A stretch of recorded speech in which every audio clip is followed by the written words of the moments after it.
আসলতে মই বহুত বেছি আবেগিক হৈ পৰিছোঁ বৰ্তমান।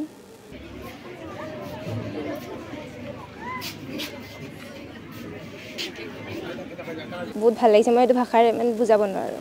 ভৱিষ্যতে মই যিটো বিষয়ত মই ৰিচাৰ্চ কৰি আছিলোঁ মাষ্টাৰ্ছত থাকোঁতে, যিটো প্লেনেটাৰী ছাৰ্ফেচ ষ্টাডিৰ ওপৰত মুনৰ ওপৰত কৰিছিলোঁ, তেনেকৈ মই ছ'লাৰ ছিষ্টেমৰ যিবিলাক মানে টেৰেষ্ট্ৰিয়েল প্লেনেট আছে তাৰ ছাৰ্ফেচ ষ্টাডিৰ ওপৰত মই কাম কৰিব খোজোঁ ভৱিষ্যতে। গতিকে মোৰ কামটো সেইটো লাইনতে যাব আৰু ৰিচাৰ্চ।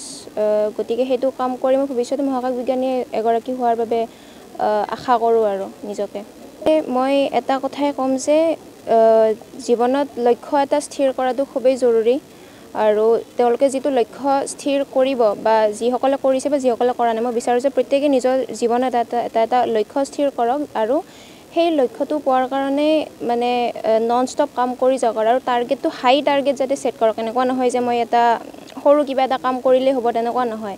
এটা যাতে হাই টাৰ্গেট এটা ছেট কৰি তাৰ কাৰণে নন ষ্টপ কাম কৰি যায়, কেতিয়াও গিভ আপ নকৰে।